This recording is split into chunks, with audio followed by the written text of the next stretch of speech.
Bitcoin is close to becoming worthless. Let's go.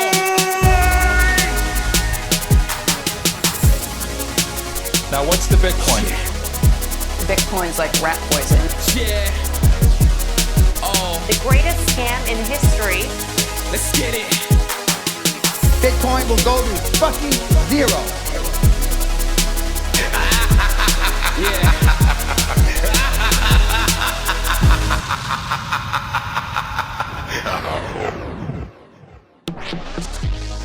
Alright, you ungovernable misfits. I'm your host, Max. Everybody knows that Bitcoin is useless, worthless, and doomed to fail. But what if everyone's wrong? What if it's the system that is doomed to fail? Join me as I speak to some of the brightest people in the space and slither to the deepest, darkest depths of the Bitcoin rabbit hole.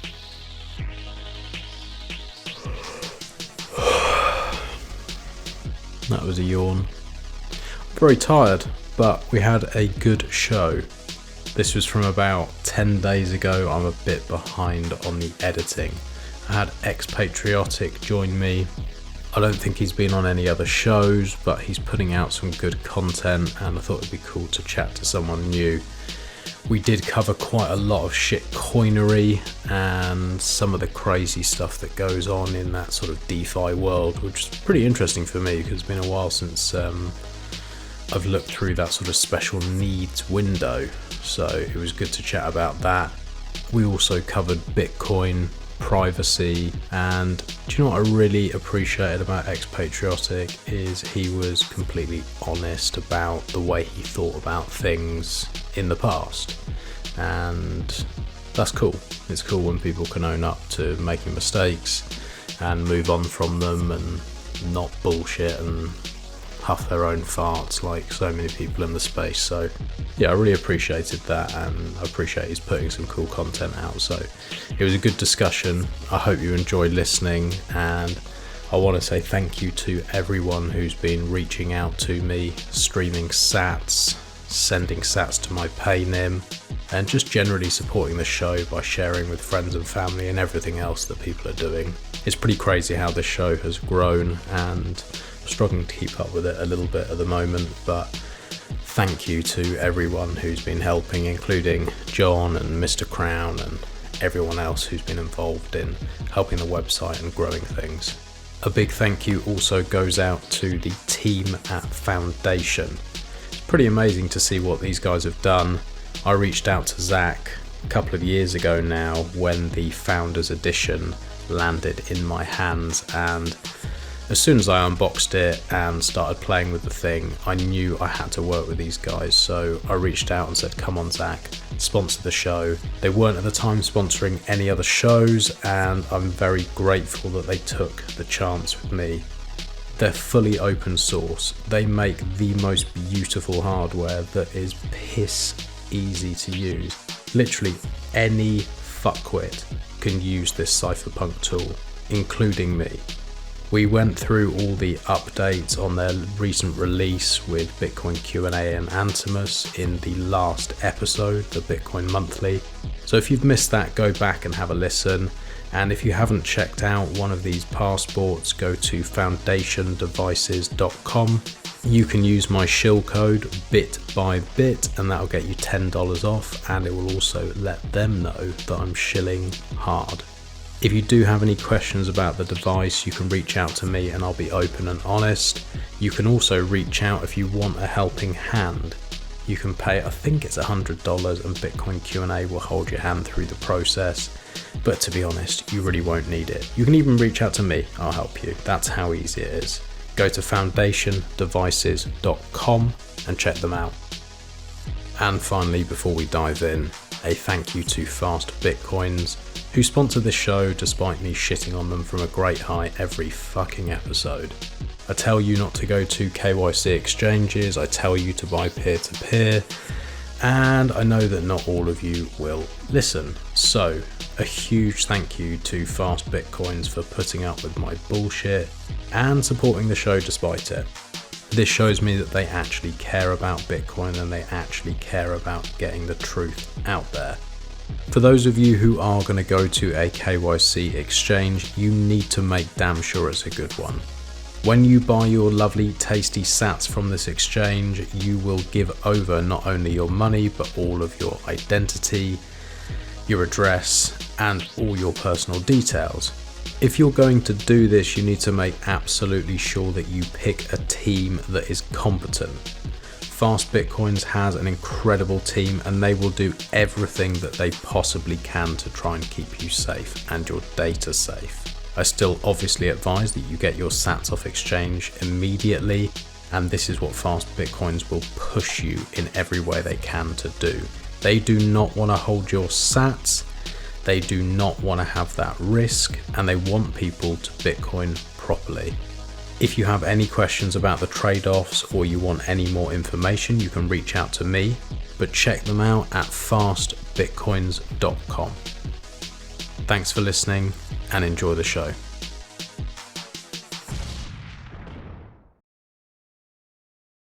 Test. I've got you, I think, mate. You got me. Yeah, there we are. We got there in the end. Good. I think that was actually a fault on my end because I'm too cheap to pay for the the paid version of this. Uh-huh. Yeah. I think I'd just run out of a trial, so I've just gone in on another account. Oh yeah, no worries. Sorry.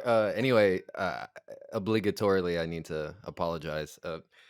It was unfortunately outside of my control. I live with my in-laws, so there's a lot of family planning there, and Oh, I know all about we that. went off the rails a little bit. I was really problem is in this culture, being late is not a problem. So like they probably won't even apologize. Like they don't like to them it's just like whatever. Like you eat our food, you sleep in our house. Like shut the fuck up. Where, without doxing yourself, whereabouts are you? Yeah, so I'm in Indonesia. So I'm in Asia. Okay. Yeah, fourth largest country in the world by population. Yeah, it's beautiful around there. Yeah, equator. So yeah, nice weather. Well, good I mean, food. It's like home because I'm from Florida, so it was like coming home. And are you planning to live out there full time now, or? Yeah, so I've been here about 10 years, and I'm actually moving the family. So I got a really, really nice job offer in China. And then I proceeded to go down the Bitcoin rabbit hole and join the Sovereign Bitcoiner Telegram group and have literally everyone tell me how much of an idiot I am. But it was one of those things where, I already signed the contract, and it's more taking one for the team for a few years, just get some capital. In that group, you'll be called an idiot for basically anything. Basically anything. Yeah, I'm starting to realize that, but it's a good group. If you need help, people are gonna give their time to help. So I left one time, and X21 was like, messaged me. He's like, yo, so I saw you left, and I was like, yeah. I just get tired of. It was like a day where the whole chat was just faggot and queer and all this kind of stuff, like ad nauseum. And I was like, yeah, dear Lord, who are these people that I've gotten in bed with? Like, this is ridiculous. Like, are we in primary school or something? Yeah, it's weird because it's like, it's the nicest bunch of people who are so fucking helpful when you have problems, but they'll also call you a cunt. It's just like, it's just how it is, but it's a really, really good group. To be honest, I much prefer that where people are like abrasive, but actually care about Bitcoin and actually care about the cause. And I think a lot of it, like the reason people are abrasive is because they deal with literal retards all the time, and all the clout chasing and all the like fake. There's so much fake, like, oh, I'm here to change the money. It's like, no, you're not. You're here for money and you're here for clout. And you wrap this facade of like, I'm here for the right reasons. And honestly, like, I've been doing this a while. You start to see through it, and the majority of people are full of shit. But there are some really good people in Sovereign Bitcoiner group. And that's, to be honest, like, we haven't spoken before. That's why I got you on the show. Is like, I was like, he's in this group. You're putting some content out. I hadn't heard you on any other pods, and I thought, fuck it, let's get someone who seems. Let's not get the same sailors and everyone else on the show. Let's get someone for sure who seems like he's doing it for the right reason. So let's jump in a little bit to your sort of like little bit of background. We don't have to do the whole orange pill story, but it sounds like it might be quite an interesting one given where you've Yeah. ended up. Yeah. Well, just before I go into that, just to comment on what you said before, I think that's it's actually an attribute, people being adversarial, because I think that's something that crypto at large, it's kind of like, oh, just trust me. There's way too much trust, and I think in Bitcoin, people kind of they get it. This is adversarial tech. This is You can use this with someone that you absolutely do not trust, and that's okay. But yeah, going to myself. So I got in 2017. Unfortunately, I hadn't heard of Bitcoin prior to then.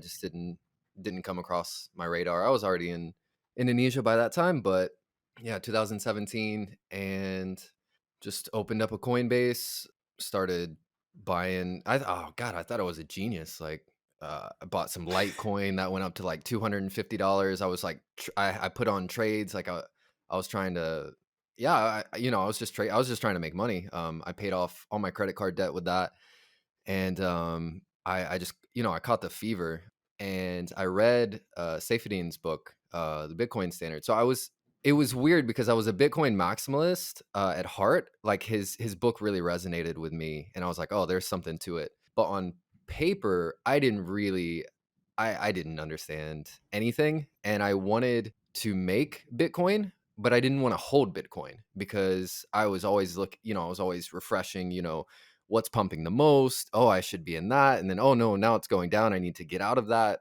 I was trying to convince other people to hop in, and I made a mutual fund with a friend of mine, and he's even crazier than me. He was into like Neo and all this other crap, that XRP, all this stuff that I wouldn't even want to touch. But we were buying that kind of stuff, and yeah, it all went to shit basically. We had the blow off top, and as you know, the alts pump, but they take a beating the most. So I basically just kind of lost my appetite for the whole thing, and I cashed out probably mid 2018. I hadn't put a lot of money into it. I didn't have a lot of capital. Working in Southeast Asia, I wasn't having a huge paycheck or anything like that. But yeah, I just cashed out and forgot about it.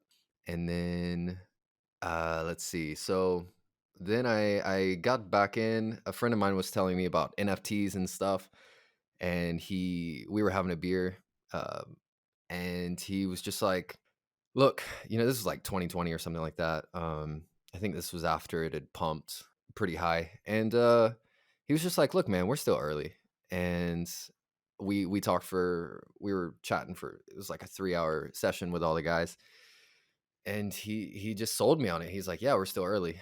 And I was like, you know what? And he was basically just like, put a little bit in every month. Just put a little bit in. Into NFTs or into into well, he was Bitcoin? trying to flip NFTs, which since then Okay. he was like, oh, it's stupid. But he actually hates Bitcoin. I don't actually talk to him anymore, but that's a whole nother story.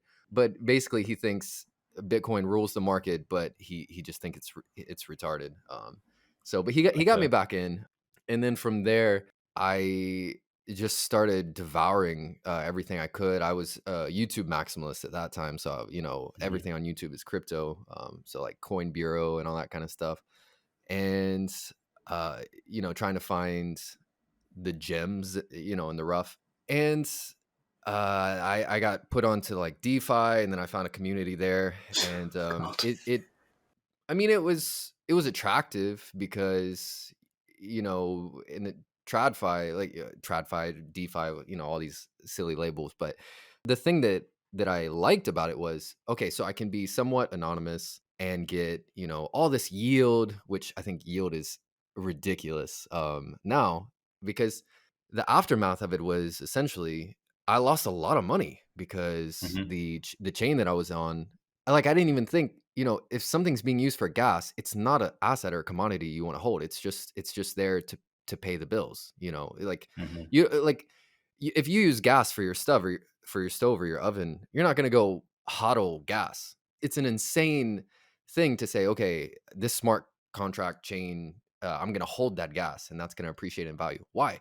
like people get in and get out of it, transactionally. So why are you holding it? What's the use case there other than to execute contracts? So the value of that, of everything I was holding, essentially, you're holding liquidity on both sides, and everything just, the bottom fell out because the bull market ended, and then again, same thing.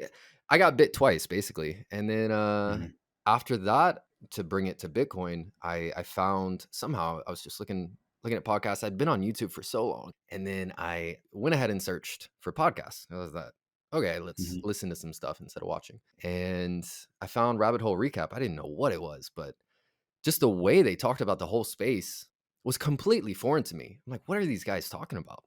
I had been scared off of using Bitcoin because in order to dollar cost average, I was actually in Bitcoin, but on the DeFi exchange, because you can do borrowing and lending, and you can use leverage, and there you can do all this kind of stuff. And I thought, this is the way. This is the way you have to use Bitcoin, is on another chain, because transactions were less than a penny, and to get it off the exchange was only costing me like one Phantom unit, which is one of the chains, and that was less than a cent to get it off the exchange. And I tried to send my nieces and nephews Bitcoin for their birthdays, because I'm a Bitcoin maximalist even then, and we won't go into like purity tests, because people are, obviously no one's actually a Bitcoin maximalist if you apply the purity test, which is retarded. But I tried to send them Bitcoin for birthdays, because the price of Bitcoin was pretty high at that point. It was going to cost me like $20 or $15, because a lot of these exchanges, they, at that time, it was like 0.0005 Bitcoin, which I think is like 50,000 sats. And that's not nothing. I'd been buying Phantom and taking it off the exchange for, a penny or less, actually. And so I thought, man, the Bitcoin chain sucks because it's costing, $10, $20 to get off the exchange. Little did I know, it's just because exchanges don't use segregated witness or Lightning. And actually, once you get it off the exchange, you can have, one sat transactions. And I have experienced that. Once I started using Bitcoin, I was transacting, and it was, 5 cents or something like that. Because, for a while there, the fees were, The fee estimation was terrible as yeah, well. completely changed from 2017. Because all I remembered about fees was from 2017, where it was egregious. And so I hadn't been updated about the fee situation. And so I started getting more into Bitcoin, and, I got a blue wallet, and I transacted to buy Mulvad VPN, because I started getting more into anonymity and privacy and things like that. And it was crazy. It cost a few cents to send Bitcoin. And I thought, what the heck? It's decentralized. It's censorship resistant. There's all these attributes. And yeah, since then, I still had a lot of Bitcoin on the DeFi exchange for a few months, because I had been kind of arbitraging my debt, because basically I had credit card debt from travels and things like that. And it was 22% annually. And on DeFi, I could get USDC loans for like 3%, 5%. It's anonymous. So, but the thing is, and this is why I don't really like the whole crypto scene and DeFi, is there's so much trust. You need to trust the people that run the chain. You need to trust that the network effect. You need to trust that it's not overly centralized. You need to trust the protocol that you're using, that is, the coding. You need to trust that there's no bugs. I was fortunate because I got into a community where I did trust the people that were running it. I trusted them to do the right thing. And if there was a bug and, $1 million worth of funds got locked up for some reason, they would make people whole. And I thought, yes, this is, find a niche, find an area of DeFi that's not just scum and exploitive practices and pump and dumps and things like that. Find this area and then just stay there, because you don't have the capacity to really vet everything. And so I found an area that I thought I was pretty comfortable with. I was pretty close to all the guys, and I felt like, if there was a problem with the smart contract, which is another risk of DeFi, that they'd make people whole. But as the bull market turned to a bear market fully, we really bottomed out. I realized that, especially as things were happening with FTX and just all the shit happening with BlockFi, I realized that my trust model was broken. Like I needed to move to a model where there was not complete because there's always some amount of trust, but I needed to shift systems to something that was way more trustless than all the trust that I was having to stomach. And once I was financially able, I paid off all my debts and things like that, and now I'm just bear market, just ready to stack sats. I actually asked my parents in-laws to fund me to get one Bitcoin when it was like $15,000. And I spent like 3 hours with a presentation trying to orange pill my father-in-law. And he legitimately, he's a Christian, I'm a Christian. He looked at me and was like, it's immoral. It's used for scams. It's, I would rather, because they're both retired. And he's like, I'd rather have my money in 3% bonds, government bonds, where he felt like, and I was completely flabbergasted. I couldn't believe what I was hearing, but he essentially told me that trying to put money in Bitcoin just because it's going to go up in value is immoral. And he would rather have his money in something government backed because he's like very communal. And this is a problem with Asians. A lot of Asians don't like, Westerners were very individualistic and very, we can be antagonistic and things like that. And if you're very contrarian, like you and probably, or like I am and probably you are as well, Bitcoin really resonates with us. And I'd really like to go into talking about kind of the government and EFTA system kind of stuff, that rabbit hole. But yeah, I talked to him and he was just like, no, this is not good. People use it to buy porn and things like that. And I'm just like, all right, I don't know what else to say to you, but yeah, after he passed on that, and then I watched it, 2x from the bottom, I was just like, well, thanks, father-in-law, for but it was his money, not my money, and I just brushed it off. I'm like, you know what? Stay humble, stack sats, just put in money I have. Like I'm completely leverage off at this point. Like I couldn't stomach it anymore. Like so That's anyway, smart. that's my rant. Well, here's the thing, mate. Is like this is kind of the story for almost everybody. We're all relatively similar in our approach. Like everyone gets stung by shitcoins. Mm-hmm.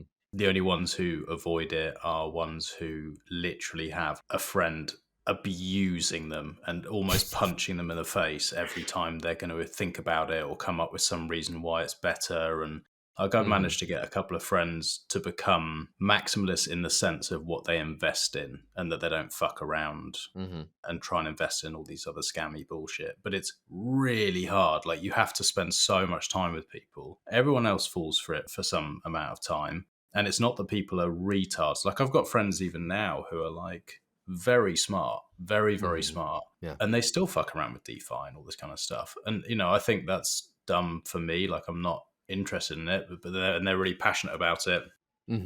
It's very attractive because all the promises that people sell are exciting, and like this idea of rather than paying 20% on your credit card, do you want to pay 3%? It's like, yeah, obviously I want to fucking do that. Yeah. You want yield by putting something in the smart yield. contract and and all this stuff. It's like, it sounds amazing. Mm-hmm. I get it. I totally get it. So when people sort of abuse the shitcoiners who are there, I think a lot of them are there for the right reasons. They just don't understand. And it's only once you start to like dig into, well, okay, how does this work? Like, why is it here? What's the background of it? Why was it actually built in the first place? Right. And what are the things that make it decentralized and make it trustless? And one, it takes time. It's like, it's so foreign. I don't think you can blame anyone. And then, No.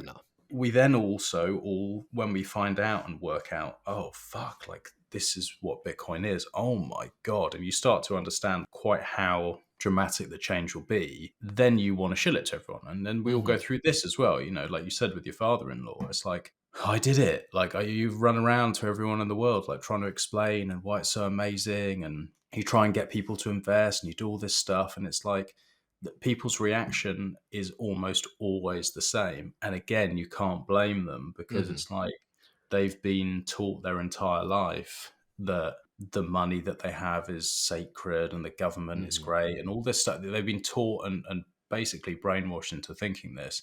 They don't respond well to, well, A, they don't understand what you're trying to shill them.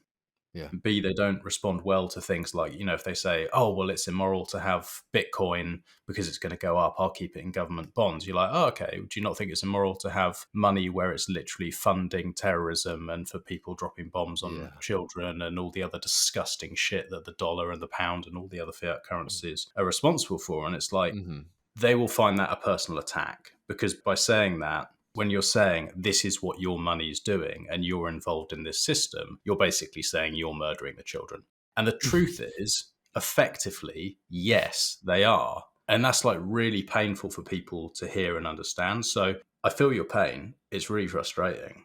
But I don't think orange pilling people, most people, is productive use of time. I've basically completely stopped now, unless someone is already on the same page. Like, for example, if someone comes to you and they're like, oh, fucking hell, like, this is really disgusting, the war that's going on, or whatever, like something where it's tangentially linked to the sort of goal of Bitcoin, then I think that's like a nice in, rather than, okay, this is something that's going to become more valuable, which it is, but it's like, I don't know, it just doesn't seem to work.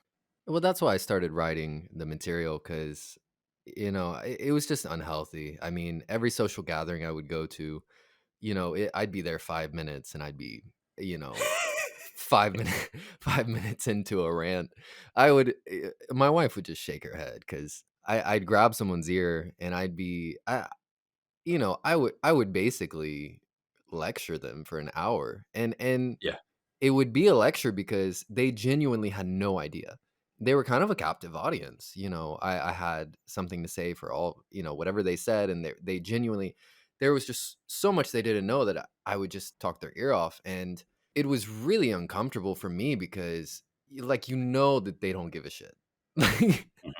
But you can't stop yourself. You're just like, how do people not see what I see? Yeah, I mean, just like you with this podcast. Like, I remember once I did the rabbit hole recap, and then found Tales from the Crypt, Peter McCormick, and then Stefan, and then I found you. And I just popped on over to your. Usually, what I do is, if I like a podcast, I'll go back all the way to the beginning. So I started Tales from the Crypt, first episode. I started bit by bit, first episode, Stefan Lavera, first episode, just going through and, just listen on 2x speed or whatever. But your podcast especially resonated with me. It was just you talking with another guy. I'm not sure who was on your first episode, but you were just talking and going, like, everything that I had encountered going down the rabbit hole, you were talking about.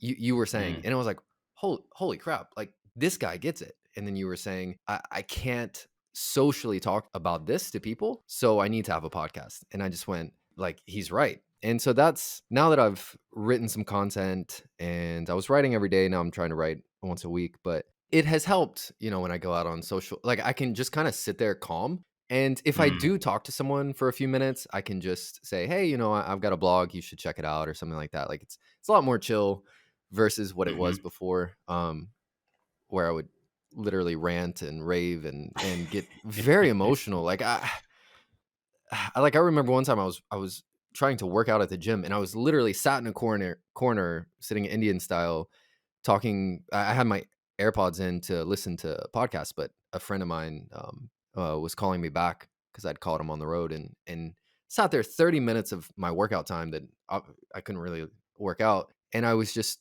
talking to him about how, the fiat system is just how shitty it is, and how, it makes people poor, and it's the reason that society is, so fucked. And he's like, what? Like, he had no idea what I was talking about, but he's like, wow, I should really look into that, because I was telling him about inflation, and he's British, he's from the UK, and was telling him about how the wars had affected inflation and all that kind of stuff. And he's just like, yeah, I don't know anything about this.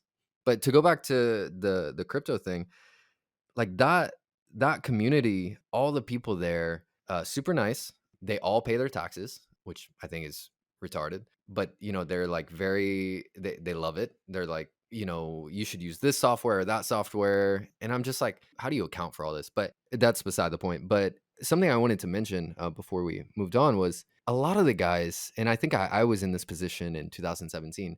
I'm still in the Telegram group. I have people say to me, I'm like the Bitcoin maxi in the group. I'm waiting for them to kick me, but I'm gonna stay as long as they keep me around. I just shill Bitcoin. And one of the guys was like, I'm too poor to own Bitcoin. And this is like actually a really common thought. So in the traditional world, a lot of you hear Bitcoin's too risky, it's too volatile, so I don't want to hold it. But in the crypto world, it's actually the opposite. Bitcoin is like the old fuddy, grandpa coin, and I need to get into a coin that's going to pump. And for me, I find that actually to be a bit unethical because that liquidity is coming from someone else. It's like that YouTuber who did like the $1 million coin or million coin or something like that. And it was a complete scam. He said, I'm going to put in $1 million of my dollars and then this will always be worth $1 million. Well, he only put in like 100,000 and it was just a complete scam. And then he got rich off of it. And people don't understand the concept of like, you are the exit liquidity. People look at small cap, they look at it as like a penny stock. And all of this is a security. All of this is basically equity in a company. It's centralized. There's someone who is pre-mining the shit out of the token that they're generating. Like it's all completely unethical.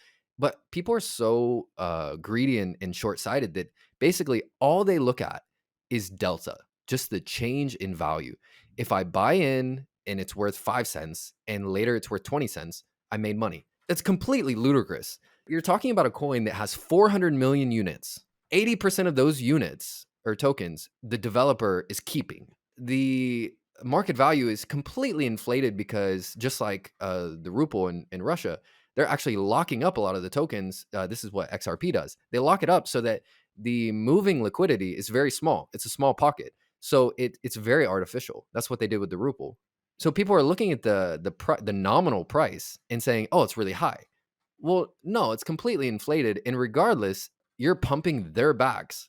And just like the guy who co-founded XRP and he left to do Stellar. Sorry about all the shitcoin talk, but he basically sold on the community. They gave him they make them. What I'm saying is they make themselves rich off of everyone who provides liquidity and everyone's expense. And everyone's just thinking, like, how pathetic is the XRP community? Like, seriously, the all-time high is like $3.50. And actually, my best friend, who was my best man at my wedding, he's an XRP maxi, and I got him reading. That's amazing. I got him reading I thought they were like a Bitcoin book. Sorry. I said that's amazing. I thought they were all bots. I can't No. believe Even now, XRP because he was a business major, and for him it makes sense. Like he's like, oh, this is going to be used by the banks and everything. And I got him reading what is it? Hard Money You Can't Fuck With, something like that. I think it's Jason something. It's Bitcoin Sound Money You Can't Fuck With or something like that. I don't know. There's so many books. They're all there's like so many. But I had him themselves. reading that, and he was like, "Oh, okay, I get it." But he's like, "This is like the gold to XRP silver or some bullshit like that." And I'm just like, "Dude, just stop." Everyone's mantra is like, "I'm using XYZ token or coin to get the money to put into Bitcoin." And I've completely gone risk off in that sense, and I'm just like, no, like I'm just gonna buy Bitcoin, and like you don't need yield. Because yield it's a farce. It's a scam. Yield when the value of the asset that you're holding. So if you get 1,000% yield, but the asset that you're holding goes from being worth. So Phantom, when I started in the DeFi with Phantom, it was worth like $2.50. It went down to 10 cents in the bear market. That's ridiculous. And so you've been making 15% on your Phantom that you've been getting yield on, 15%, yay. But when I first got into that, I staked some Phantom just to test it, just to play around with it. Not much, like $100 worth.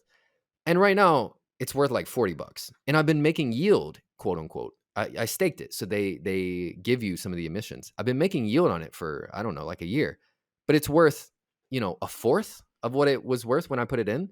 So yeah, I don't know. Like everything is a scam, bro. Like just it's all inflationary bullshit. Like it's the whole crypto market. If someone can literally make 400 million units of something, and then all they need to do is sell one at a market value, and then they can multiply that value. You know, they can pay someone $20 to sell to buy 1 unit of it for $10, and then they can multiply that by the total number of units and say, oh, now it's worth $4 quadrillion because I made one sale. But there's no liquidity, right? You understand what I'm saying? Like it's a complete scam. I understand what you're saying. It's been such a long time since I've even given it thought, to be honest, because I'm so bored by not just bored, but like I'll put it like this: it feels pointless to me because all of these scams, all of these different ways to rewrap a turd, which is going to steal from a community of people who probably mean well to enrich yourself. Yeah.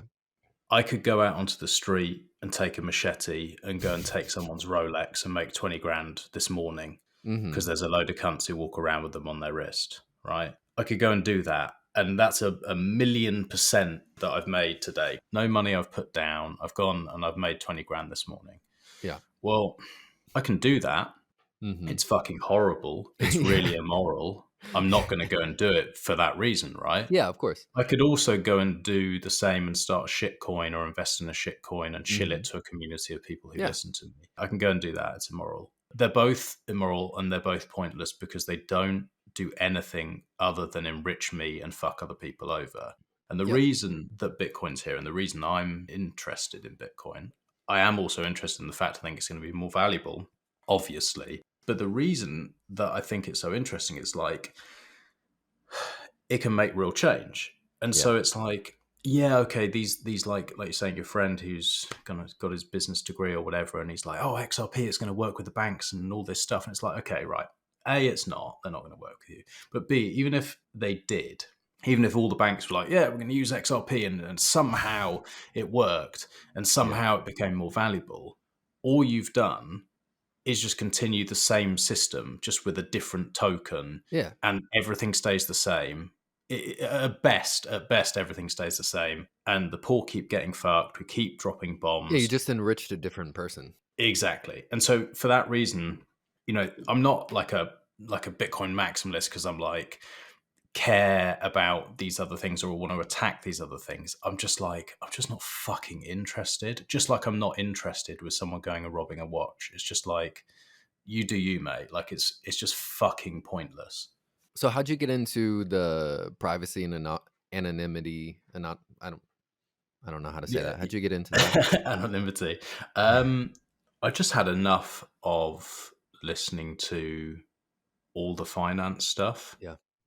3 years or so had passed and I'd been listening to just constantly, like honestly, probably 8 hours a day, every day, just constantly listening to all the finance bros talking and trying to like work out how the current financial system is working and where it's going to fuck people and all this stuff. And I kind of just came to the realization, I was like, look, there's nothing that's going to change my opinion on Bitcoin at this point. I think this is the best asset in the world, talking purely from like speculation side and like where's safest for my family. So I was like, I already have that view and I'm already just stacking everything that I have in fiat. I'm stacking. I'm not, it doesn't make any difference. I don't have like a trading strategy. It doesn't really matter what the Fed's doing today or tomorrow in terms of my strategy. And so I just got to the point where I thought, this is actually now me trying to pat myself on the back and understand the current financial system inside and out so that when I'm having a conversation with someone and I say, no, the dollar's going to fail and all these fiat currencies are bullshit and they attack me back, it's only so that I feel smart enough that I can explain to them why they're wrong. And that's actually a bit sad. I was like, this is fucking pointless. Just keep doing what I'm doing. Just keep quiet, buy as much Bitcoin as I can, And then I was like, well, what's something that I can do that's useful with my Mm-hmm. time? And I thought, well, the useful thing that I can do with my time is to work out how to secure this properly and to work out how to make it so that if I want to disappear, I can, and people Yeah. aren't tracking and tracing me. Because, the funny thing was, like, I had the view from day one, Mm-hmm. which is kind of why I was approached about this, is like, governments will do anything in their power to fuck you. They don't care about you. Like, it's been very clear to me through my life that, like, that they do not give a fuck about us. And so if you hold that opinion and you know what they've done in history, like, you only have to have a quick flick through history to see how horrific they can treat their subjects. And so I was thinking, well, if this does have the power to take away their control of money, which is their control of time, do you not think that they're going to react in a way that maybe isn't favorable to me and my family? And like, the answer is definitely yes. And I'm very confident that Bitcoin will do all the things that we're sort of talking about in this podcast. Is like, it is going to be able to defund the wars. It is going to be able to take their power away. It is going to give freedom back to people. And these are the things that they fear the most. They're going to be fucking angry. And like, you can act as tough as you want, but if they're coming after you, it's horrifying. And so I thought, well, I want to be as private as I can be, but also I want to be able to have conversations like this. I want to be able to be involved in these communities. I want to learn. I want to get better with my privacy. And so it's like a really fine balance. It's why I don't do video. I think there's not really any other podcasts that don't do video or have their faces out they there. all dox themselves and have video, and which I find to be just like, why do they think that's necessary? Like, they all talk about, I need to do this if I'm gonna have a platform, and I'm just like, really? Like, you can't just It have definitely a platform helps. where you just talk to plebs and like Twitter handles and stuff? Like, is it really that niche? Well, I think it definitely helps, like, in terms of numbers and like normies trusting and that kind of stuff. But it depends what you're here for. It's like, what happens then is, if it's all about the numbers and it's all about getting bigger sponsors and more money and a higher production value and blah, blah, blah, then it's like, it very quickly becomes something that's everything that you're supposedly here to stop. So it's a fine line. So, but anyway, I mean, I was really lucky because, I had people like Bitcoin Q&A and Brother Rabbit and I mean, Samurai and all these guys who have just been unbelievably helpful to me over the years and just like helping me get better. If you've listened to the pod, like, I'm a fucking idiot with this stuff. Like, I really can break. It's endearing. Like anything. Yeah, like anything that's possible to break, I'll break. But the point is, like, at least I try and do it, because it's just pointless. You are just sort of smelling your own farts when you're trying to be able to explain to people why they're wrong about finance. It's not only pointless, it's almost a bit cringy. It's just like, just worry about yourself. So anyway, that's kind of what I'm doing. And that's the reason for the show, is like, try and explain to people why Bitcoin matters, how to use it. And from the perspective of someone who genuinely, like, it's not a put on thing. I genuinely I'm fucking terrible at technology. I really am. So it takes me a long time. So the hope is, like, there are other people like me who care, but we're not like techie whiz kid people. And hopefully people sort of at least get encouraged, because it's so easy to be like, I've had times where I've sat for literally days on end, like just days on end, all day, all night, trying to set up a node and something crashes, or trying to flash a phone and it doesn't work, and just things go wrong, and you feel like, oh, I could fucking lose my shit here. Like, fuck this, forget it, whatever. I can't be bothered with this. I've got other things to be. But then I'm hoping that people listen and they're like, oh, okay, there's another fuckwit who is trying and they're persisting. So anyway, that's the hope. What about you? Why did you start going down the privacy stuff? Because it's very different to the DeFi world. Well, first of all, I just want to say you're like the badass version of Peter McCormick. I don't know whether to say that as a compliment or insult. As you probably know, most Americans, they just hear the accent, and it's pretty common knowledge that if you have an accent, you can pretty much say whatever you want, and Americans are going to think you're brilliant. But I found him first because his branding, his marketing, he's easier to find on Apple Podcast. But when I found you, I was like, oh yeah, this is my jam. Like this is awesome. Bit by bit is this is the stuff. Like what? Like I don't even follow Peter McCormick anymore. I'm like, why would I listen to that?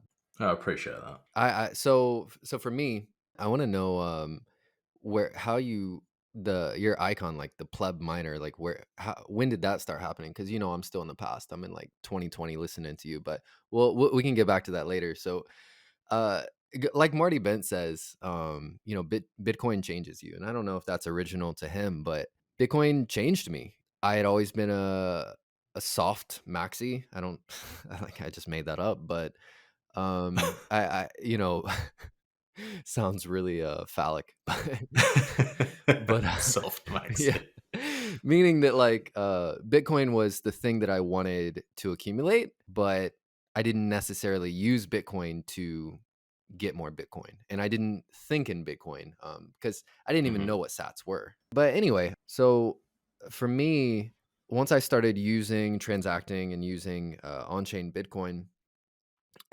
going literally down the rabbit hole. Great pod, but the actual rabbit hole. Mhm.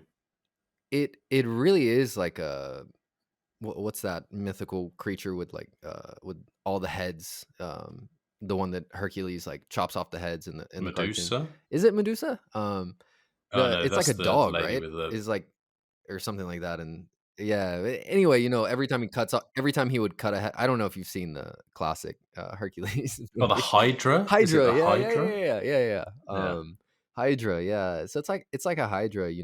It's so multifaceted, and I Mhm. think most people think of Bitcoin as just this ticker symbol that's very volatile. It goes up and down. You trade in and out. You keep all your money on a platform so you can trade. But even the first line of Satoshi's white paper, it's peer to peer, and yet most of the volume is done in a centralized exchange where you would think that we'd learned our lesson with Mt. Gox, but then you have BlockFi, then you have FTX, you have all this, and people like honestly, I'm so tired of it. I talk to people and they tell me, Bitcoin, oh, that's complete horseshit. Like, look what happened to FTX, and I'm like, Mhm. one of these is not like the other. Bitcoin intrinsically is not even like, you should not even uh give control or access to your Bitcoin to a third party. And so I had this thought experiment of, even if I was in an antagonistic country, I could still, and this was through discussing and debating with others, but I had this thought, like, Bitcoin has value even if people say you can't use it, because you can always find another party to transact. And this was theoretical for me; it was hypothetical. But then, as I went down went down further, I actually found these peer to peer. Basically, I came across the sovereign Bitcoiner, and I asked people questions, and it was overwhelming because you just want to know where to get peer-to-peer Bitcoin, and people are saying you need to have this phone and this laptop and this operating system, Mm. and it's just like, wow, whoa, hold on, It's a like, lot. it's way too much. And so I just kind of filed it away and started going into it a bit, more and more. It all connects.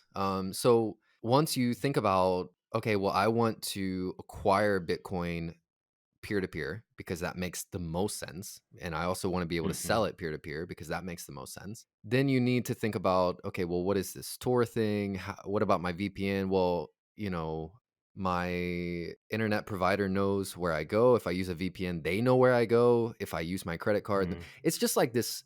You know what I'm getting at? It's this. Yeah.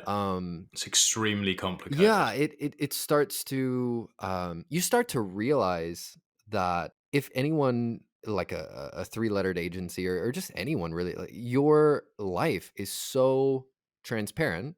And I'm using like NordVPN or something because everyone chills it on YouTube, and it's like I paid for it with my credit card. They know who I am, and then they're logging potentially every single place that I go to. And I got to a point where I was like, look, the government has already showed themselves to be bad faith actors. The shenanigans that they pulled with the monetary system, manipulation that they've malicious 6102 executive order, in the 30s, just everything that they've done, Nixon in 71, when the French gunboats are coming to the US shore with all these worthless dollars, or, worth less, worth less, not actually worthless, but worth less dollars after printing, for the Vietnam War. And then he says, they're attacking us. We need to get off the gold standard. Like everything that they've been doing, it has not been for the sake of the average Joe. And I just realized that I have to take ownership of my life, and that includes my finances.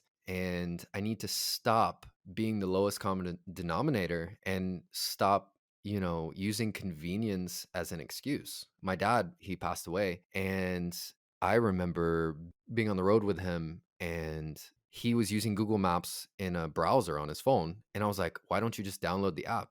And he was like, no, because, I don't want to have the app. I just use it in the browser. And I was like, you're so paranoid. And, my dad had like 15 guns, and I just thought he was crazy. I thought he was literally crazy. I never followed politics. And then when Trump started running, I knew immediately. I was like, Trump's going to win. And then I started following politics for like 4 years, and I stopped right when Biden got elected. I'm ashamed to say that I did vote for Biden. I didn't vote for Trump because he's a fucktard. In hindsight, I think he's probably, from a pragmatic sense, he's done a lot more good than most, but he is objectively, like, mentally not a good person. None of them are. But anyway, like, I don't want to talk about politics. My point was, I don't know how I got on that tangent, but my point is that for a while there, I went down the rabbit hole of being more liberal in my thinking that it's okay that the government helps people. There are people that are suffering and they need help. Like, in hindsight, so I'm not as liberal in that sense. I literally got in a shoving. Well, I didn't shove my dad, but my dad shoved me, because I was telling him, we need to make voting mandatory, so that, like Australia, because Republicans, they make it really hard for people to vote, and that's really immoral. So if we made it mandatory, then poor people could vote easier, and all this kind of stuff. And he was literally like shoving me, like he's all about freedom and liberty and all this kind of stuff. And when the mask things were happening, I'm over here in Asia, where everyone wears a mask, and you have to scan the QR code to go into any kind of building. And I'm just thinking, what the fuck is happening in America? We're all waiting for vaccines so that we can go out into the world, because everyone's holed up, which is abysmal. And then the vaccine comes and people don't want to take it. Like, I argued with my sister about it. All this kind of stuff happened. And my frame of reference was just different. I didn't have the community that I have now. But as I look in hindsight, I'm just like, wow, if I actually knew where a lot of the problems originate, I don't think I would have had the same position. My stance, for example, that the government should be helping people, that's because I'm not actually seeing the damage that the government has done to put them there in the first place. I didn't really understand inflation. Inflation was supposedly nominally like 2% every year. And I just thought inflation was par for the course. And something happened when I learned about Bitcoin is I found out and realized, retrospectively, that people they shouldn't have to spend 30 years paying on a mortgage. 50, 60 years ago, they spent 4 or 5 years. So many things have changed, and so many of those things can be attributed to policies that the Fed or the government have taken in terms of monetary policies. And I just finished reading The Sovereign Individual, and it's atrocious. America, the US, is one out of 3 states, or countries, nation states, that require people living abroad to pay taxes. Annually, I pay money to have an accountant file my taxes so that I can pay 0 taxes. Like, just let that sink in. I've paid someone money in America to file taxes so that I can have my taxes filed and be 0. because there's a clause that if you make like 50 grand to 100 grand and you pay taxes in the country that you live in, they don't make you pay double, but I'm still paying someone. So if you think about it from a sovereign individual perspective, where his hypothesis is that, mega states are going to fail and we're going to go more into a feudal, localized system, which I think is great if it happens. But Americans are kind of shit out of luck, because in the 90s, he talks about this in the book, in the 90s, Clinton made it to where if you exit the US, you have to pay an exit tax. And so they're essentially holding potentially sovereign individuals hostage, saying, okay, you can leave, but you're still going to file taxes and pay us. And if you want to leave for real, financially exit, then you need to pay this egregious exit tax. So Isn't it like 50% of everything you own I or something don't know what it stupid? is, because I'm not like a wealthy, high net worth individual, so I haven't looked into it. But they actually make the case in the book that there could actually be a case where transactionally people pay the exit tax but then stay in the country, because if you know the argument with like sovereign individual, when people leave, to go live somewhere else, when they leave the Western world, like Sweden, UK, US, whatever, you have to give up maybe your lifestyle. And his argument was, you could potentially see a very transactional relationship with the government where they're failing, nominally they're failing. And I think we see this kind of happening in real time, even though the book was in 1997. They're failing, but people pay the exit tax, high net worth individuals, they pay the exit tax, but then remain in the country. And then what that does is it gives the money to the states. And then if they had actually left, then the revenue or the profits that they make thereafter would be benefiting another nation. But if they paid the exit tax and then remained, then any profit or revenue or industrial productive behavior they take part in after that, thereafter, the government can get their cut, if that makes sense. But then essentially they'd be negotiating a much lower tax payout. So It just gets in the way of everything. It's just a fucking what does theft. taxes? Government. Taxes, Yeah. government, all the regulation. I used to think that the statement taxes is theft, Ron Paul and all this kind of libertarian stuff. I used to think it was kind of childish to say taxation is theft, because I thought, taxation's been around forever. Even you read the Bible and what is it? They were saying, should we pay Tithings or some taxes? sort of- Well, not even tithing to the church, but should we pay taxes to Caesar? And then he says, look at the coin, whose face is on it. Render to Caesar what is Caesar's. So taxes have been around for ages. So I thought, crying about taxes is it's a bitch move. But what I had never thought about and never realized was the expansionary monetary policy, the the quantitative easing, the inflation, people not goods that people need to acquire, such as higher education, housing, rent, the tomfoolery and fuckery with the CPI index, which is just a load of nonsense. I didn't realize that we're all it's like a magician. We're looking at the left hand and going, taxes, man, that sucks. But if you're poor, you don't really pay taxes, actually. And so you think that, Well, you do. well, so You do it pay gets taken out. It taxes. gets taken out of your paycheck, but then at the end of the year, don't they like give it back nominally if you make? You still have sales taxes. You still have VAT. You still have all the taxes on fuel. So Florida, Texas. Some states are better to be in, but you're right. You do pay. And there are. I remember when I was in high school, smoking went from people would buy a carton of like 20 packs of cigarettes for $5, $6, $7. It went from that to like $25, because they decided Yeah. that they should, like, these poor people weren't paying taxes for children to go to school because they were poor. But if they tax the shit out of cigarettes, which poor people buy, then they could use that for education cost, which okay. Yeah, that's Yeah, I don't know what you think about that, but that so yeah, you're right. Poor people do pay taxes. They pay taxes in the worst way because they have the silent taxes. Right. Inflation fucks them, sales taxes fuck them, taxes on everything you could possibly buy, and like fuel taxes and all these things. And then, I mean, here it's different here, but like, you've got to pay council tax just to live in the area that you're living on, the property you already have. You pay your property taxes. When you buy something, you pay tax on that. When you earn something, you pay tax on that. Any earnings that you have left over that you invest and then they happen to make some money, then you pay tax on that.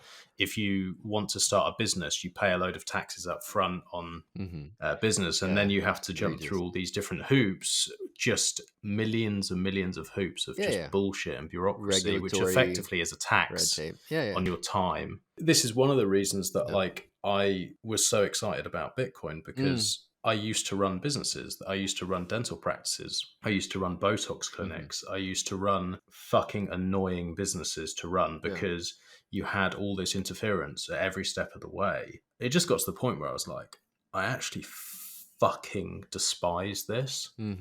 I hate doing my job. I couldn't speak to any patients. I couldn't do anything that was of use to people because I spent all my time filling out stupid little forms and fucking around with pointless stuff that no one appreciated. It wasn't necessary. I was just like, every step of the way, every turn, everything you try and do, especially as a small business owner, is just a fucking nightmare. And so I got to this stage where I was like, I just don't want to deal with anything. All I want to do is deal with cash. I'm not fucking around with any of this shit anymore. It's a nightmare. That's why, like, it's probably a while off. But we do have this little, like, if you take out everything that's going on around us, like, we can't really stop the government coming after people for tax right now. We can't really stop all the wars right now. We can't really stop all the fucking crazy shit they're doing right now. We can't defund all the crazy programs they're doing right now. That is a reality that we're living in, especially like being in the UK or being in America. Like, you just have to, right now, I don't know if you have to accept it, but it just is, right? But you can effectively go away from this world and be in this Bitcoin world. Opt out. Where, exactly. It's like you're still living physically in this world. And there are certain things that are going to affect you. And it's like, I can whinge all fucking day about, I have to pay council tax here and it's 300 quid a month. They barely fucking collect my bins. There's potholes everywhere. If you call them, you stay on the line for an hour and then it just goes dead. It's just completely fucking pointless. I can whinge about that, but nothing's going to change. But I can also hold my Bitcoin. I can interact with anyone. I can get tips for the podcast. I can sell clothing. I can buy and sell anything I want with anyone I want, and no one's in the middle. And so that's the way I look at it. Is it's like looking at all the financial system and working out where are the cracks and where's going to crack next and why. It's kind of like, I don't know. I just grew tired of trying to wrap not just my head around it, but also to the point where I could explain it to everyone. And I've kind of just think, well, it's best just to take a step back, because it's not saying I'm defeated, I'm going to retreat. It's saying, what can I practically do?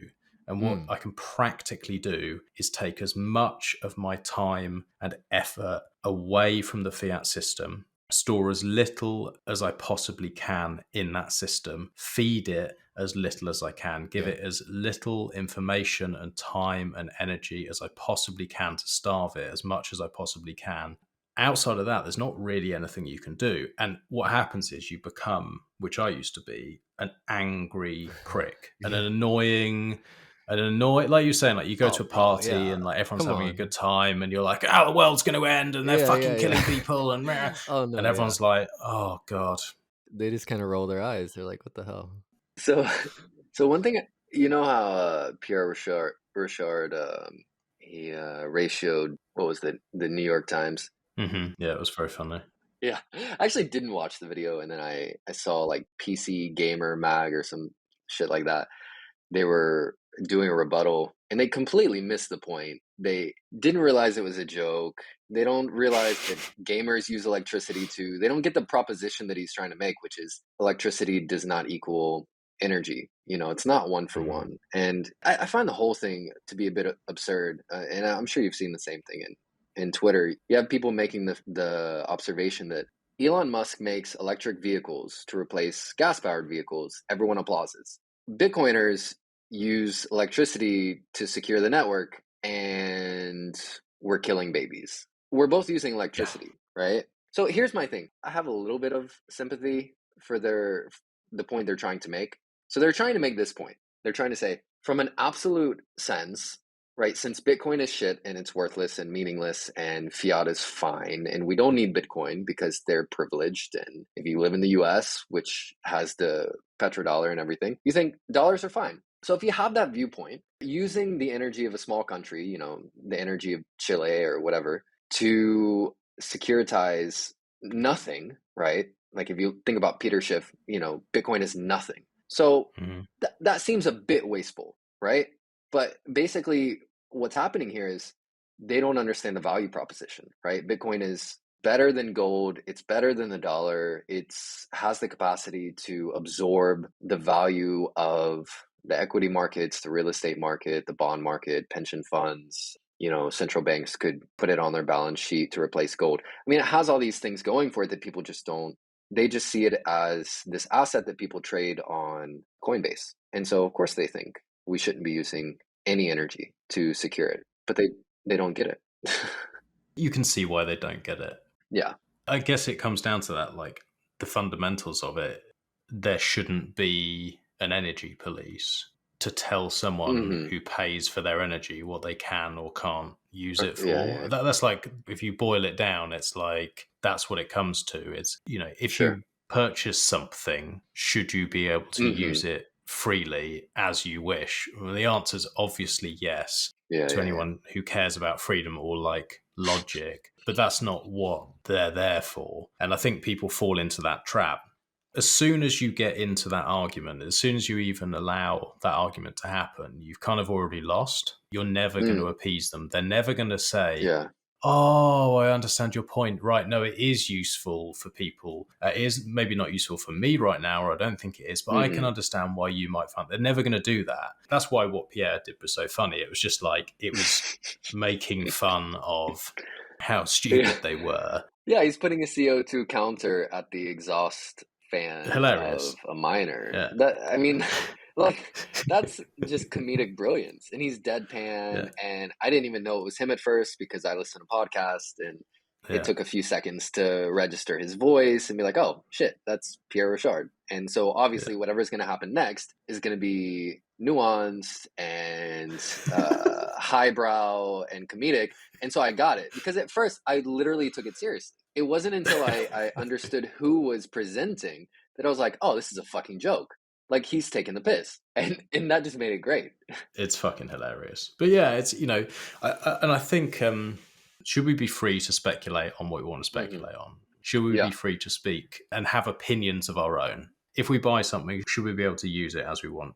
If anyone wants to, it was the same with all this stuff with COVID. It was like the same argument. You can argue, is this going to kill people, the jab, isn't it? Are you going to die if you don't have it?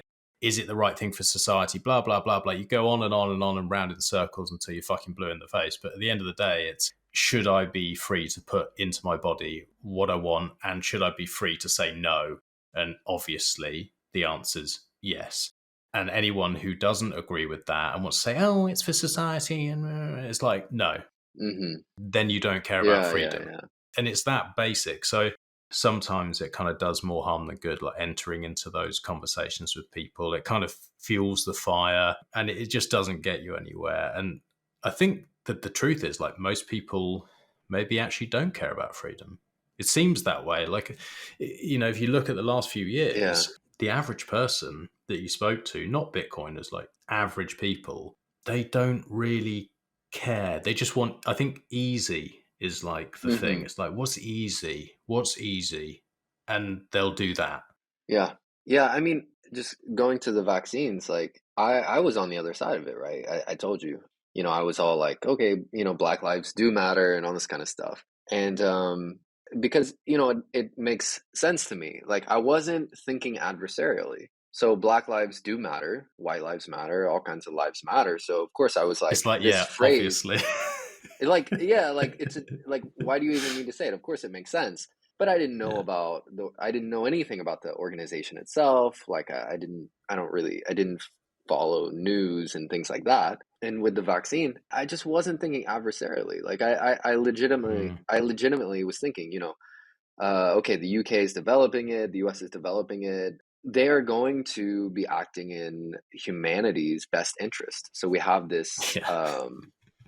we have this, that I was naive.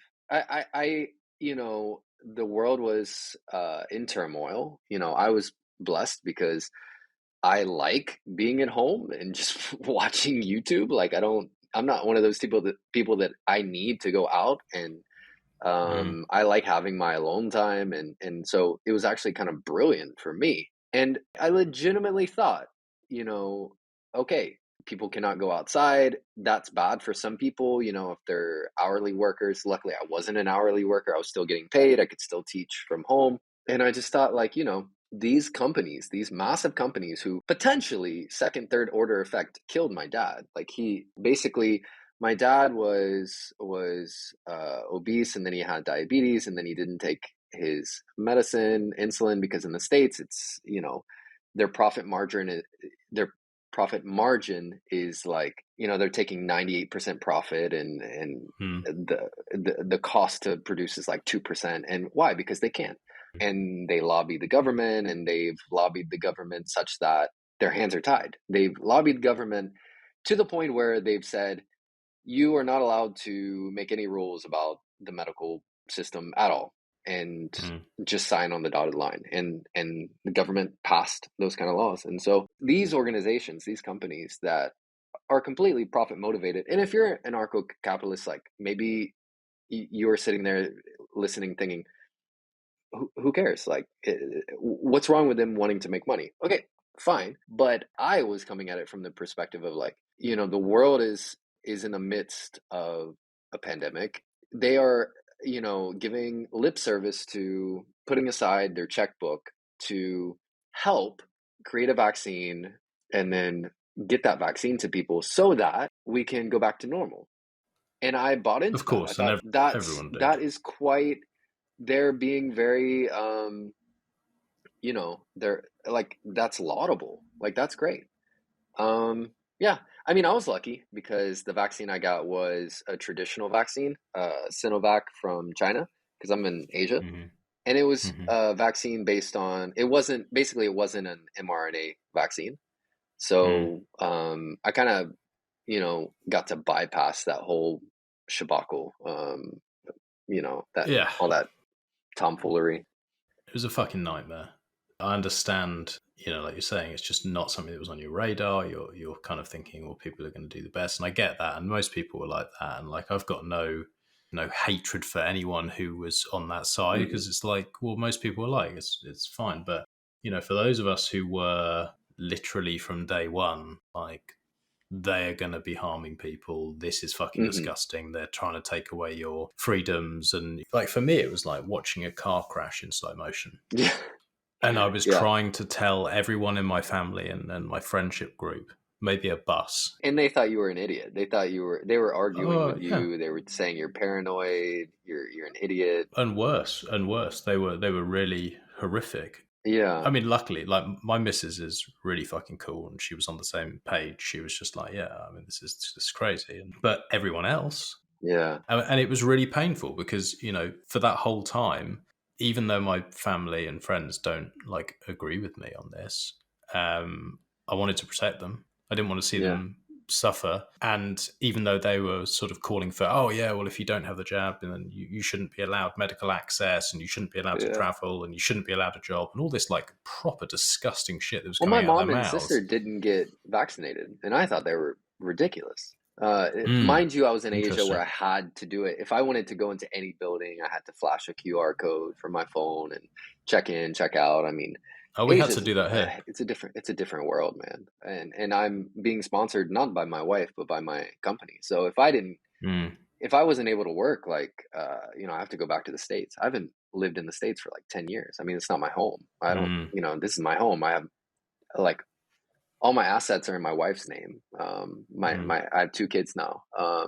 So for me, and plus, you know, I was on board with vaccination. And the funny thing is, I had a coworker who, he came to the first job, which we had at our school, like, inebriated. And he was like calling us all sheep and stuff. And I was like, this guy's a fucking idiot. Like, just get vaccinated and go back to work. Like, I'm tired of being at home, which I really wasn't. You know, I loved it actually. But from the perspective of like humanity can't be locked up forever. You know, I'm aware that people in general, you know, they need to be outside their home to be economically productive. Like I happen to not need that, but I knew I was I was in a special place.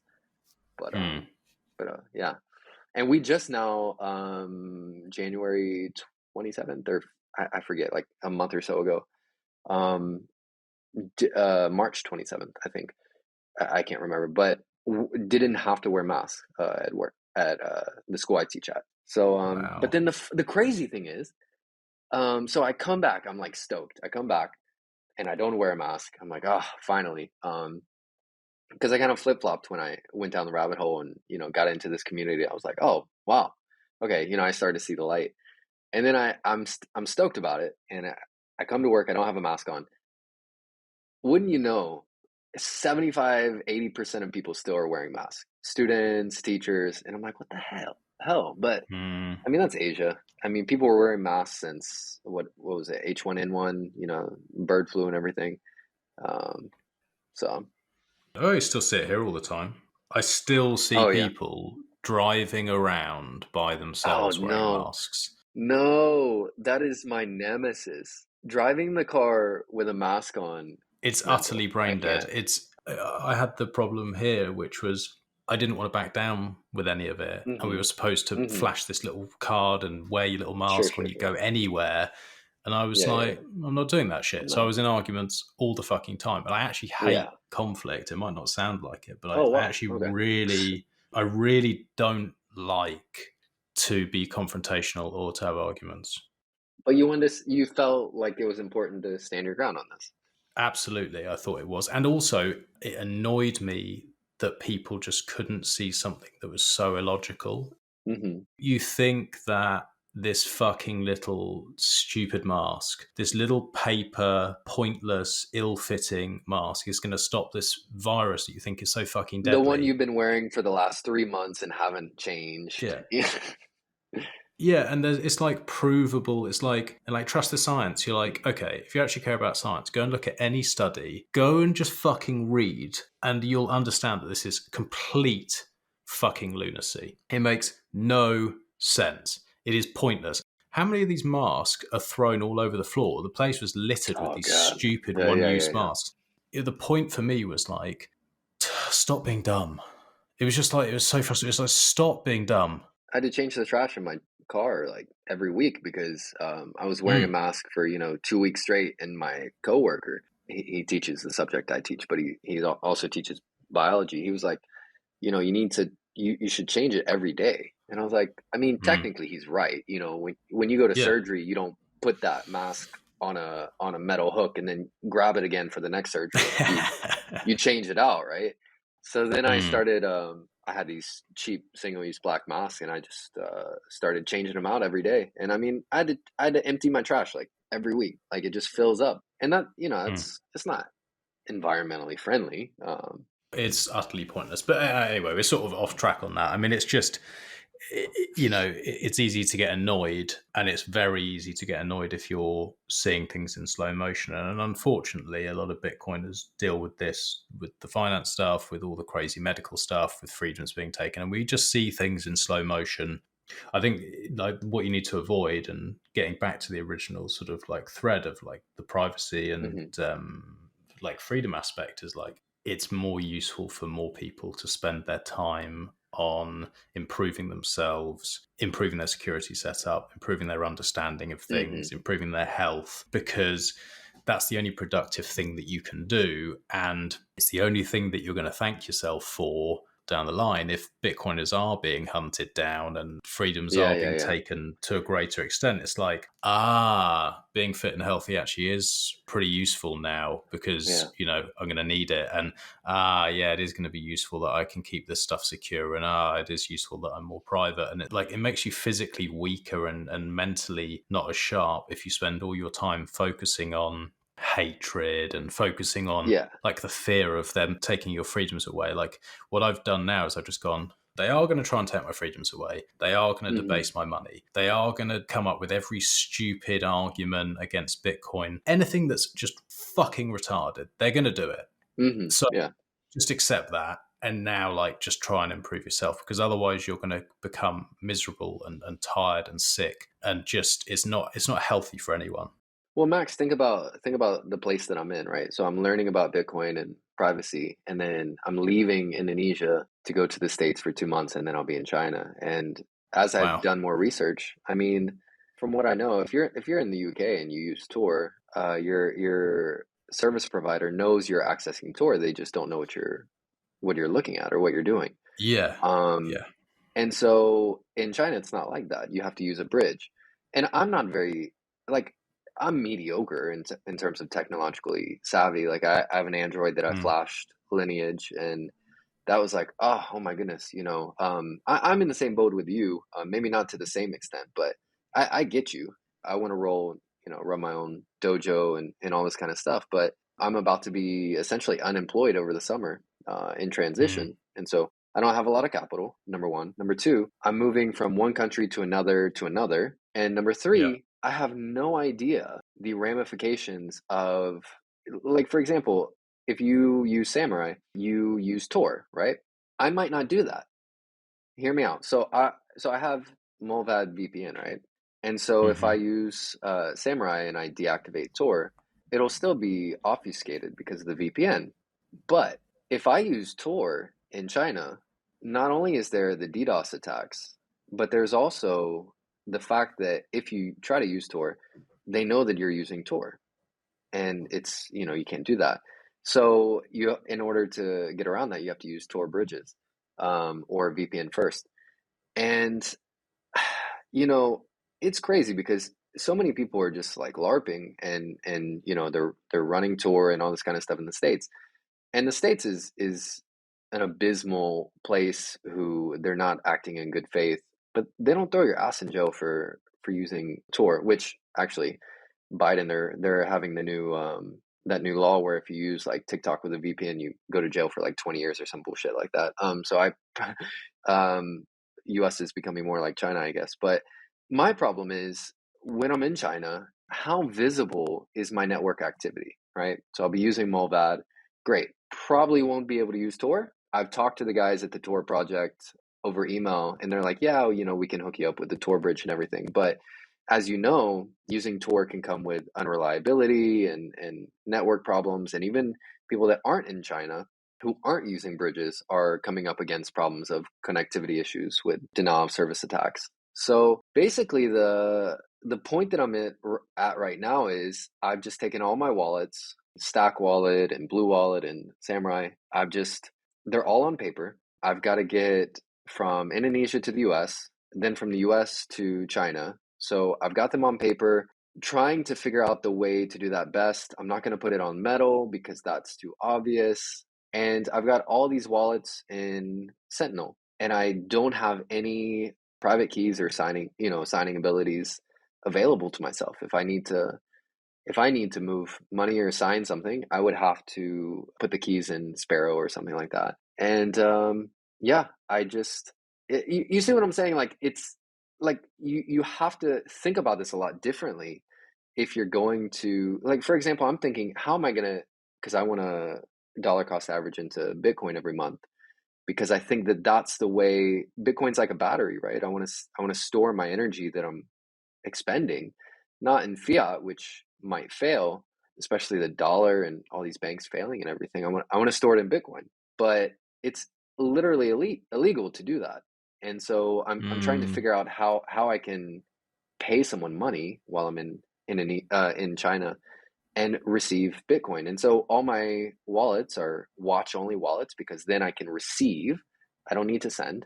And the reason I'm going there is because it's a better job. I can support my family better. Yeah, I mean, these are things I'm thinking about. It's crazy. You're not going to walk across a border with your seed words on paper, are you? So I wouldn't advise it. Yeah.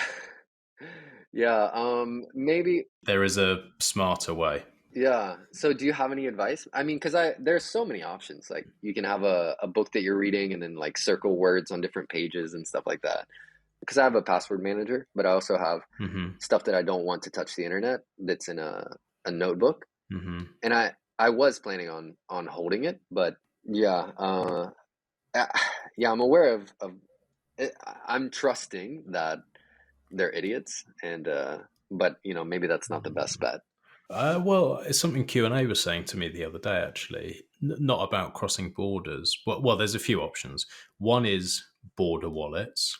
I don't know if you've Right. come across that Yeah, project. I watched that video. Yeah. I know Sparrow does it. Yeah, it's now in Sparrow. It was Super Fat Arrow and MTC who made it. That's one option. Mhm. There's many different options within that.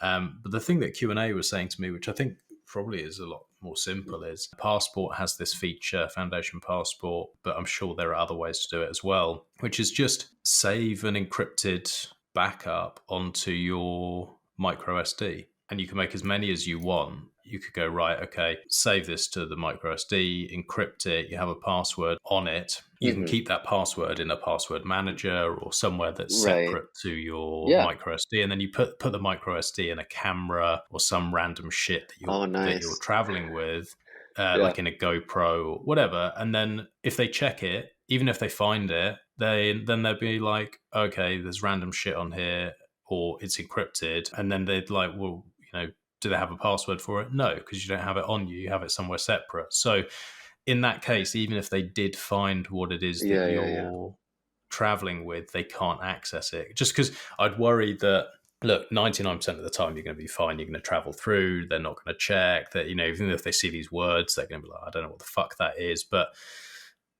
I'd feel uncomfortable risking it.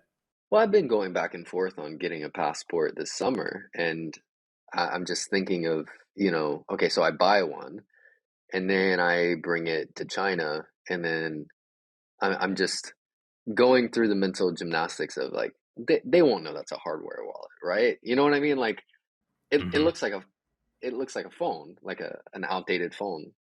Yeah, I was thinking about that, but in terms of my little notebook with passwords and 12 word seeds and 24 word seeds, so I just so we can be practical and help people that are listening, I do agree. If you're listening and you are really overwhelmed with the way that different wallets manage things, Sparrow, Samurai, they all have different ways of kind of approaching this. The way that I think about it is I have high security on my devices. So, like for my phone, I don't use fingerprint or face unlock. I have a very long password that I have to type in every time, which is really inconvenient, which is why I know it's good. And so I would say probably your best bet is having a passphrase, a very long passphrase, 6 or 7 words, but not a passcode or password. That's my current trade-off. And it's something that I borrow from I borrow from Samurai. So it's default with Samurai to have a passphrase. And so what I do is, because I have my wife to think about, what I do is I I have the 12 or 24 words that I write down on paper, and then the passphrase is completely separate and it is online. It's on my password manager. And so my wife knows that, and I write down on the paper, look for the passphrase in my password manager. And my wife has access to all my devices. So if I were to pass away, she'd be able to get access to all my funds, which is kind of a necessity. Mm. And you said you have a missus, so that's definitely something that I've thought a lot about. I know you have products like nunchuck and all these kind of things for inheritance, but that's one of the things that scared me away from multi-sig so far, because I just don't think my wife can handle it. But yeah, I mean, luckily, I guess I don't really have that much money saved. But my goal is that, like the fire on YouTube, they have like the fire, like financial independence, retire early kind of movement. The way I think about it is you have to not just make more money, because I think that's a bit of a trap. People make more money, they spend more money, lifestyle creep. Mm. I think you have to make more money, and then you need to take care of the other factor, which is spending less. So people think they need to retire at 65, 70 because after they retire, they need $50,000 a year. But if your expenses per year are $10,000, then instead of retiring at 65, maybe you retire at 45, right? So for me, I was thinking about getting into investing and things like that, but Bitcoin is a true saving vehicle because, like gold, it's it's not like gold, but it's deflationary, so it's going to increase in value. And in 16, 18 years, I have kids that are going to want to go to college potentially, and yeah, I can tell them, make your own way, and that'll make them more independent. But what would be nice is that whatever I can save now, knowing that it's going to actually be worth a lot more in the future. And so yeah, I mean, Bitcoin's like a battery. It stores my time and energy, and I just want to be able to store everything that I have in something that's actually gonna produce for me. Yeah, it makes total sense. And yeah, I mean, I guess look into how to move these funds, because you're a family man. You need to make sure that you keep them protected, and there's lots of different ways. So we can we can chat off air about that as well. But I wanted to just touch on your blog and sort of what your plans are with that, and direct people that way. So do you want to give a little bit of a rundown of what it is you're doing there? Sure. So basically on my blog, which is expatriotic.bearblog.dev, I'm just trying to rant online instead of rant at people. And it's kind of, I'm good at synthesizing information. I do a lot of research. So some of my most popular posts have been actually posts where I've collected, say, basically making guides. I don't know if I'm very good at other kinds of posts, where I talk stream of consciousness about different things, but people really like where I collect things. I like to simplify things. Some of the places you can go to get guides, it's a bit overwhelming because there's a lot of links, and you click on a link, and then it's a page with 100 more links, and you click on a link there, and it's a page with 100 more links, and it's like never ending. And my guides aren't like that. They're a lot more simple, and basically I'm doing more curating, I guess, and basically saying these are the things that are important to me and the things that I think are valuable, and I'm purposefully excluding things that I don't give a shit about. So hopefully that helps people. Yeah, it's nicely laid out. It's very simple. It's exactly what people need. Like you say, sometimes things go into too much detail and have too many links, and people get lost. And that's what I always appreciated about what Bitcoin Q&A was doing when I was sort of going down that rabbit hole and learning. One of the best ones. Yeah, I went to Lops, and I just had to close all my tabs because I opened like 100 tabs, and it was too much. but Bitcoin Q&A that's a good one. Yeah, no, it reminds me of that, the layout. So mate, it was really good to talk to you. I've now got some bits I've got to get on with, but I'm sure we'll chat again. And good to see you putting the blog out, and good luck with all the travels and stuff. And I'm sure we'll speak offline as well. All right, man. Well, if you're ever in my neighborhood, we'll get a beer. I really appreciated this. Sounds good. Kind of fangirling a little bit because obviously you're one of my favorite podcasts. So super stoked that you had me on. And I apologize if I was a bit long-winded, but this is what I do with people in real life. I rant, and trying not to do that as much. So so outlets like this are perfect. So, but anyway. See you, man. All right. Cheers, mate. Thanks a lot. Cheers.